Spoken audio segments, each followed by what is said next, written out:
If you aren't using a multiplication chart to help your students with equivalent fractions, you are missing out. Let's talk about why this amazing tool. First thing you have to know is you have to have a conceptual understanding of why equivalent fractions work. So don't go to the shortcut until you have that. A great way to do it is to consider using paper strips. Now, if I have this paper strip, which is one whole, and I've got a few of them of the same size, let's make a fraction. So if I fold it in half, which I will do right here, and I were to color in one of those pieces, what am I going to have? I'm going to have 1/2, right? Because I have one of two shaded in. Easy. That works for me. But let's say that it's cake. I like food. Let's say it's cake and I have to feed 4 people, not 2 people, and we want to have equal shares.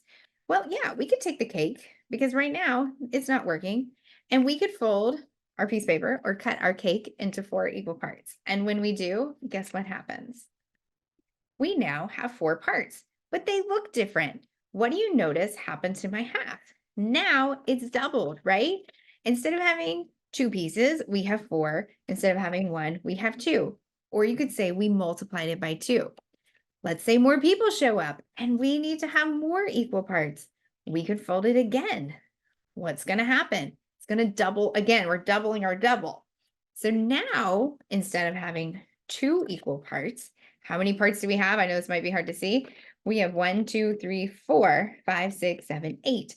And when I go back to that original 1/2, now I have 4/8. So we see what's happening when we work from a unit fraction, which is 1 part, over the parts that we have in our whole, and we are making equivalent fractions. We're multiplying. Well, that's where the multiplication chart is super cool. So if I have my multiplication chart, and remember, we had 1/2, here you go, 1/2. Notice as I multiply again, so when we multiply by 2, we end up with 2/4, and the fraction's right there. When we multiplied by 4, our 1/2, guess what we ended up with? 4/8. And we could keep going because everything in this row is going to be equivalent to 1/2. And that works for other ones as well. Keep looking. Let's say I have 1/4, right?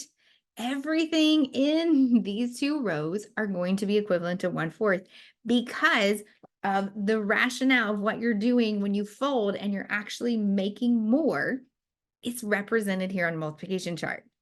Now, this also works when we're going the other direction and we need to divide. So let's say I have a different fraction, one that's got crazy big numbers. Let's say I have 21/35, okay? 21/35. That's way over here in my chart. And the question says to put it in simplest form. Well, if I keep going and I keep going, oh, hey, look, I'm there in simplest form. Now it's 3/5 because I was able to use my multiplication chart.